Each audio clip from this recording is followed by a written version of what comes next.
Hi everyone. Happy Friday. It is Feedback Friday, which is the time of the week where we pause and reflect on the things we can learn from feedback.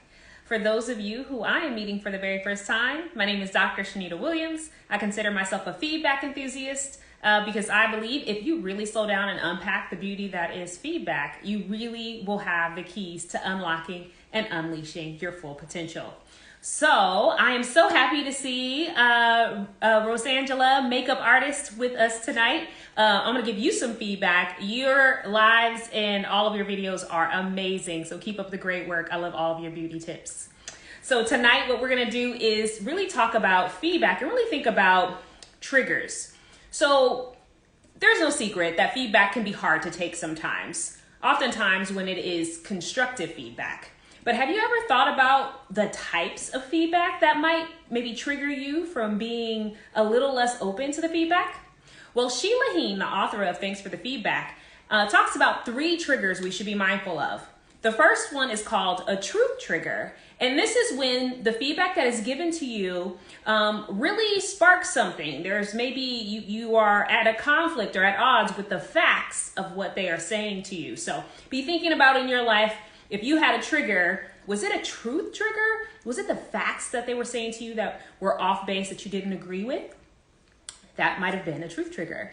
The second trigger she says to look out for is actually what's called a relationship trigger. And this is when it has nothing to do with the content of the message at all, but really about the person who is delivering it and how they're delivering it.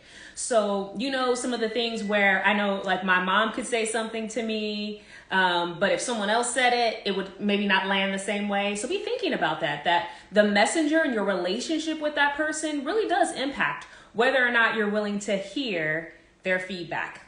The third trigger I want you all to be mindful of is a trigger that is focused on what's called identity trigger. And this is when someone is telling you something that really is uneasy about, really it challenges your identity and your character of who you are. And when I think about those 3 triggers, relationship trigger, truth trigger, and identity trigger, identity is the biggest trigger for me. When I feel like someone is challenging my ethics, saying that I am maybe not authentic, or, you know, really saying something that is outside of my character, when I hear that feedback, I know for myself that that's a little bit more difficult for me to sit calmly and listen to.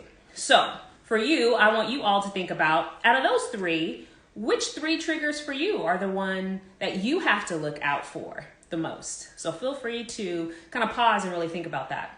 Now, I want to highlight some quick neuroscience about how this all works so that you can take this with you into your weekend and off into your week next week.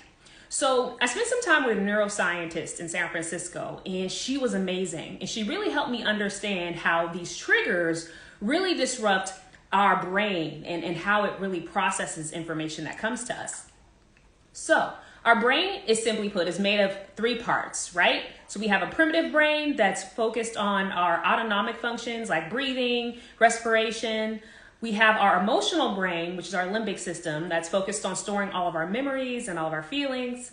And then you have your neocortex, your thinking brain, that processes everything, plans, organizes, and really makes sense of the things that are around you.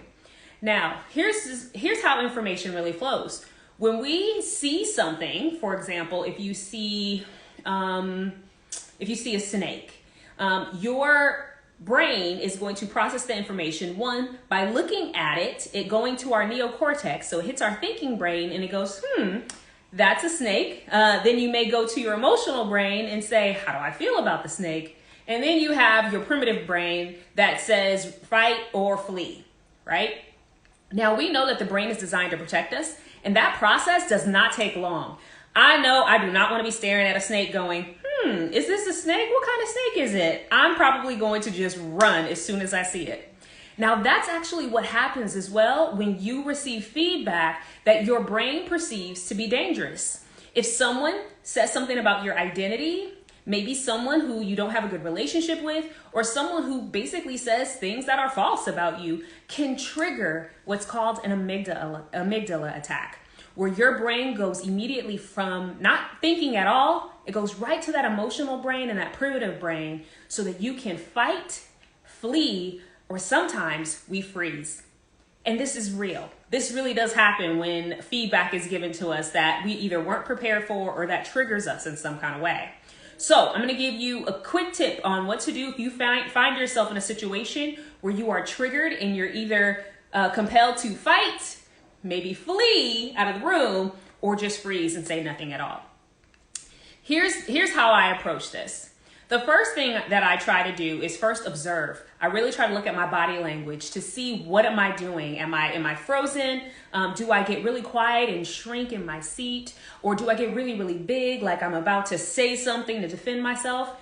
Being really aware and mindful of your own behaviors is really critical to helping you understand where you are in this process. Once you're aware and bring your conscious mind into the room, then you're one step closer to getting your emotional brain and your logical brain back online. Here's a fact, that when you are triggered, your logical brain separates from your emotional brain, meaning there is no connection, no processing. You're not going to make any sense in this scenario. Now, that's why a lot of people get in either debates or arguments or say things they don't mean, because the logical brain, the part of the brain that's responsible for making sense and meaning and logic, is literally unplugged. So when you are feeling triggered, like I said, you want to first observe yourself to see, am I triggered? Am I functioning in my emotional brain in this moment? And then to get your logical brain back online, you consciously have to conjure it up and tell yourself, I need to make sure that I pause. This is not a real physical threat, because the brain cannot tell the difference between a threat, a physical threat, or a threat to your ego. So you have to kind of talk to your brain and say, this is not a physical threat. I am not in any physical danger, so that you can get that logical brain back online. Oftentimes, simply just taking a deep breath is a great way to kind of get yourself back in the game. Now, another thing that I like to do if I find myself triggered, I definitely don't want to engage in what I call verbal judo. That's when somebody comes back with all these witty kind of comments. I try to pause and really listen. And if you're fortunate enough to be maybe in a room with someone or have a piece of paper, I usually say, can I just write this down? Because what I want to try to do is really listen for the facts of what this person is saying. Because chances are, if I am triggered emotionally, again, my logical brain is offline, I don't hear any facts. All I hear are opinions and things that either, trigger my identity, the relationship, or the truth trigger. So getting a piece of paper, trying to capture the facts is another great way to be able to do that. So you want to observe, you want to get your logical brain back online by taking a deep breath and then writing things down in that moment. Now, here's the thing. Sometimes we feel like we have to have an immediate response to someone's feedback. You have permission, and we all have permission to say, wow, that was a lot to process. I'm going to actually sit on that for a little bit and get back to you. If you are not in the right mental space, you do not want to engage in a conversation that has triggered you, because, at the end of the day, you really won't be showing up as the best version of yourself. So sometimes for me, I just take a simple time out and just say, you know what, I really appreciate you sharing this with me. I really want to sit on this to make sure that I have a meaningful response to what you're saying. I really want to think about some of the facts that you shared. No one can fault you for that. Now, here's the thing. Studies have shown that your amygdala attack will actually stay triggered as long as there's a perception of a threat in front of you. So if you feel like that person is threatening you just by their words or their tone, your brain is not going to be able to get your thinking brain back online.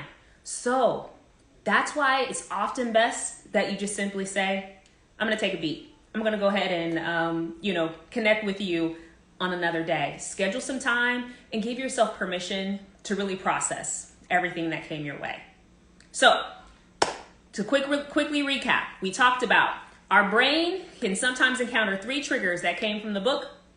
Thank you for the feedback. So be on the lookout for that relationship trigger, the truth trigger, and those identity triggers that can get your emotional brain running rampant and moving your logical brain offline. And when you find yourself in those scenarios, take a deep breath, observe your behavior, take notes if you can, and reschedule if you need to.